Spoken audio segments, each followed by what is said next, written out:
Nicky Youre, how are you? I'm so lovely. Thank you so much for having me. That is a really interesting word to use to describe how you're feeling. I really like to use words that are kind of interesting like that. Mm-hmm. Sometimes I get a really big smart word out of me. It doesn't happen very often, but when it happens, it's a real beautiful, magical moment. Nicholas, we've talked a couple of times. I feel like you use a lot of very big smart words. What are you talking about? Yeah, well, I try to. It's just some of them I don't really even know what they mean. So it's I don't know if I use it in the right sentence or not. Do you use them as space fillers? I use them to sound more interesting, I think. If I'm just calling myself out. I mean, I think that's the perfect time to use them, especially when you're in an interview. There's people that's going to be watching, people that's going to be listening on it. And people want to, hear you sound smart. Smart, sexy, all the big, cool things that there are to be. Do you think people, is that a word to use to describe people using big word sexy? I don't know. I think it's maybe is intelligent. So I feel like sexy and intelligent are kind of a thing that you put together. Yeah. Unless you're not into that, then maybe you wouldn't do that. But yeah, that's what I would classify. Intelligence is sexy. I think so too. But there are also some pretty sexy non-intelligent people. So there's that as well.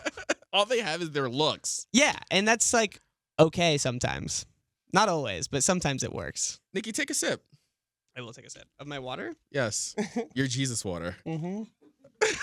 Amen, baby. Tell me all the things. What's happening? Let's talk about this show. Okay. It's sold out. Yes.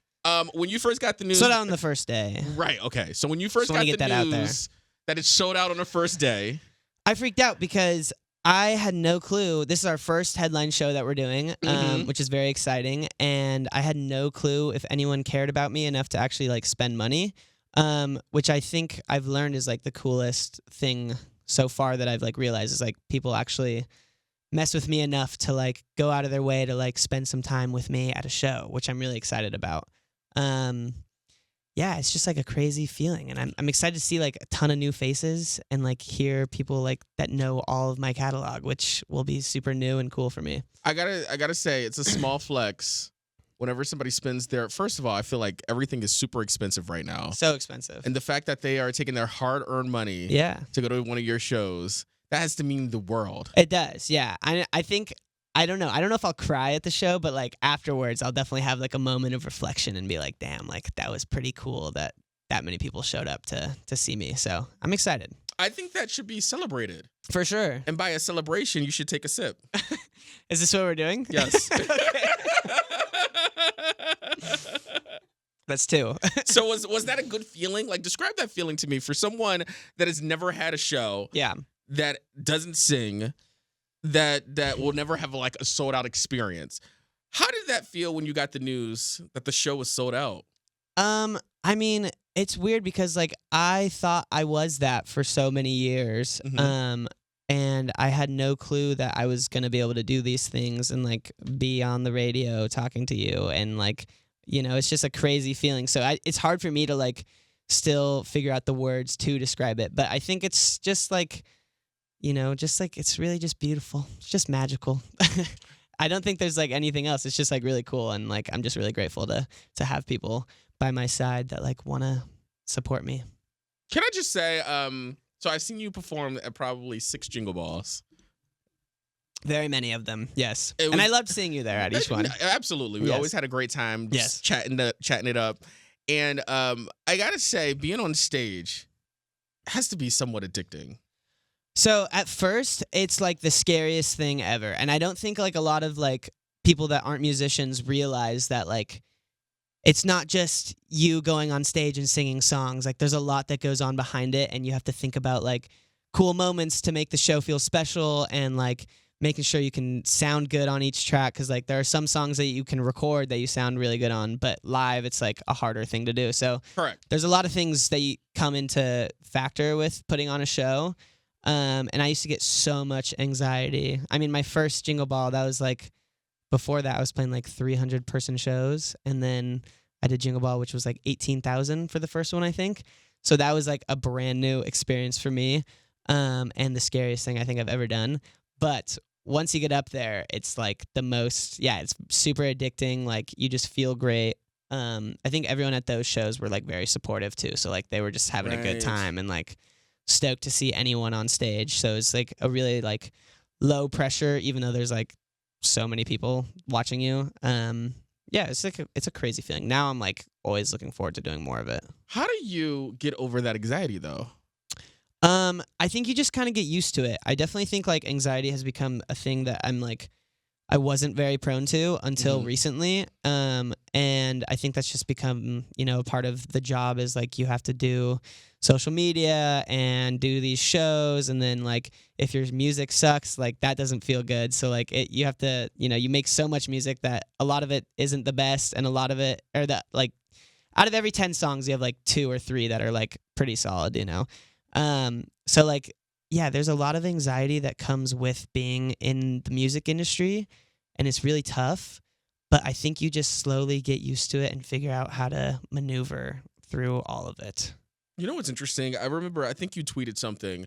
It was like something happened at Jingle Ball. I think maybe the track or something like that messed up. Yeah. But you know what's interesting? When someone does something well, they make it look easy. I didn't even know that there was like a situation that had even happened. Yeah. Until I saw your Twitter or the tweet or Instagram, something like that. Yeah. Do you beat yourself up over stuff like that? I definitely do. And I think every artist probably does, because they know that they messed up or they know that something was wrong. Like in that case, like the click wasn't on. And so that's And the just, click is the what? the click is like something, it's like a metronome that's just telling you to keep time. And so like I have songs that start on the first click. And so like without it, I don't know when I'm supposed to start. So like I just had to guess. And like we luckily like got pretty lucky that night. But there's a lot of situations where you like really need the click. And so like that happened to me. And I thought that was like the worst show of my life so far. I thought I'd like did so bad, like sounded terrible. And then like I realized like everyone said like I did pretty okay. So like I was okay with it actually. I'm trying to remember what city was that in. That was Detroit. I'll never forget it. Does it live in your head rent free? A little bit. I've gotten past it, but I remember that night, like I had a terrible night. I was like, guys, like I got to get out of here. Like let's just go get some dinner and like head to the hotel for the night. Did we do the interview before or after the performance? Was that definitely before? After I would have been like, nah, but not tonight. This is what's crazy. It's how, not necessarily how it's all in our head. Yeah. But like to everybody that's in this room that's seen you perform live, or people that were in Detroit that saw you perform. Yeah. No, I feel like no one could even tell that there was an issue going on. And this is in your in-ear? Yeah, this is my in-ear. So like, and the in-ears are super weird. Like it's like, it feels like there's sound coming from inside your brain. Like there's no real way to describe it, but it's so weird. And when they're off, it's like super hard because there's 18,000 people all making noise. So you can't like hear anything without them.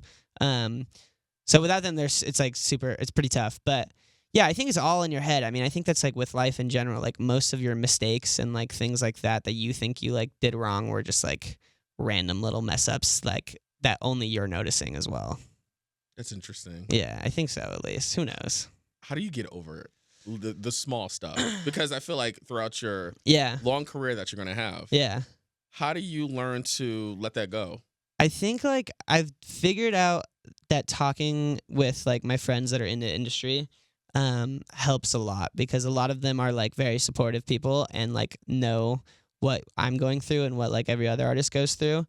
And they just, they're wise people. Like a lot of the producers have been in the game for years and have worked with the biggest people in the world, and they've seen it, like one of my friends did like the Lady Gaga album and like was just talking about like all that. And like, everyone has their own issues that like you go through.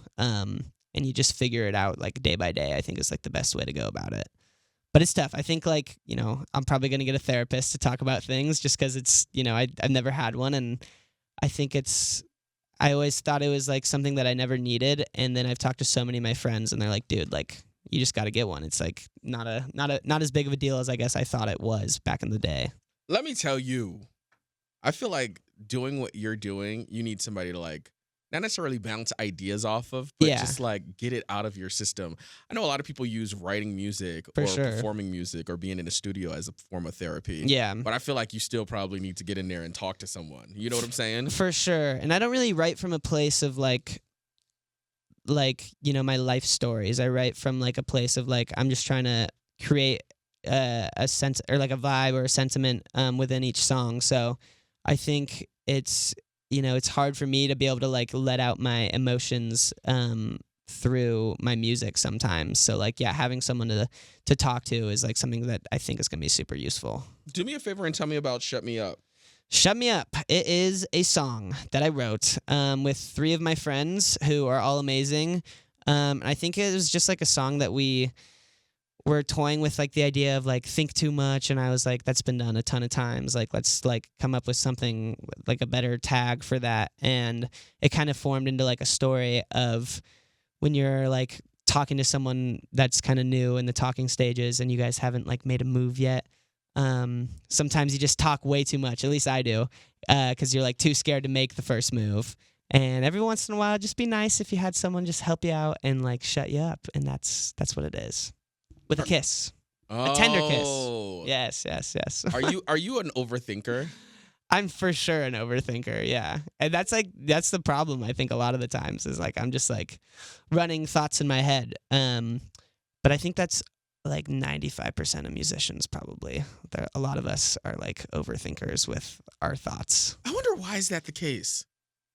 I have no clue. I think like we think so much about our thoughts that like sometimes we're good at expressing them, and like I don't think I'm the best at that, but I think that's how like a lot of like beautiful songs are written are coming from like people who are just like chronic overthinkers. Well, I think that's the whole creative side of your brain. Yeah, for sure. You know what I mean? That's how you get that good music, because you're overthinking. You're thinking about like you're probably walking down the street. You're thinking about like a situation that just happened. Yeah. How can I turn this into a song? How can I do that? For sure. I'm always like randomly thinking of melodies and then like have to pull up my phone to like get a voice memo so I don't forget about it. Just like walking through the streets and stuff like that. So I definitely feel that.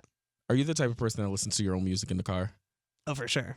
So that was you. I was walking by. What'd you say? That was you. I was walking by in the parking lot. Yes, I saw you. I was just. You're calling me out, but these were unreleased songs. Take a sip. I would like to clarify. I just made them, and you got to pass the car test. So absolutely, you have to make sure. 100%. I feel like if you don't feel it driving around, music blast up for sure. No one else down, is gonna feel it. Totally, and like the gym test. There's like a bunch of different things that like I use to like be like, okay, this song is like good and it hits the right ways. Because I hear so many of my songs that like after like a week, I'm like, I hate this. Like I'm over this. Now, is it because it's you? Or is it because you've heard it you've heard it so much? I think my manager would say it's because of me, because I just like hear it all the time. Like you said, like I listen too much to the songs and then you just kind of get over it over time. But I think it's really important to remember what it felt like making the song, because that's like the moment of where you're like most excited about something. I feel like you can never lose that feeling. No, that's like when I know like, okay, I made a good song today, because like I am stoked about it and I want to listen to it in the car. And after like 100 listens, I'm like, okay, I'm over this now. But guys, I gotta say, what I heard from walking by, yes, it's sounding good. Oh yeah, thank you. It's cool. I think I like these 2 that I just made actually. So I'm excited. But like I make like 4 songs a week right now, so it's probably a little too much. But when do you sleep? I don't sleep. I actually do sleep, but I also get to sleep in pretty late, so there's that. As in like what, 1 o'clock in the afternoon? No, I could if I wanted to, but I try to wake up by like, I'm out of my bed by like 10. That's not late. I mean, for most normal people, I think it's late. Exactly. We're not normies. Yeah, I guess. You know what I'm saying? No, I think we're normies. No. I wake up. I'll probably roll out of bed maybe 10:30, 11. Okay. So we're on the same wave. And then I frantically, you get freak out. Yeah, absolutely. I realize I gotta be here. Yeah. Nicky Youre's coming in. Do me a favor. To the person that's listening right now, they bought the ticket to the show. Yes. They're gonna see you. Hello, person. What would you say to them?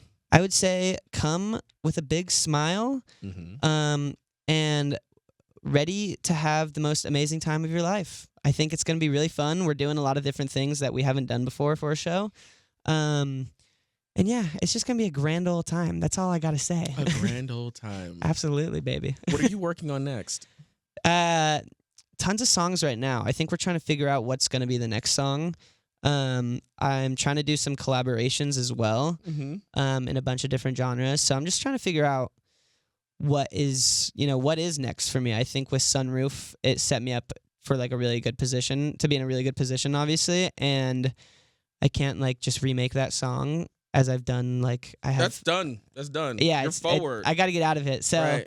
the new stuff that I'm working on is similar vibes, but kind of like almost like different decades, I would say. So like I have like a 50s one and like a 70s, 80s vibe, some like MGMT vibes, and like the one I did yesterday was Portugal the Man, you know. So like there's like a bunch of different vibes that I'm trying to figure out what's going to be the one that I sit with for a little bit.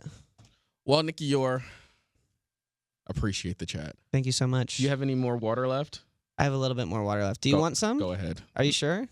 I think I'm good for right now. Okay. I'm gonna go get a fresh cup of water when we're Gotta done. stay hydrated. 100, absolutely. Always. You don't want to be passing out or anything like that. Yeah. Thank you. Appreciate that. Thank you so much for coming in. Thanks for having me. Appreciate it.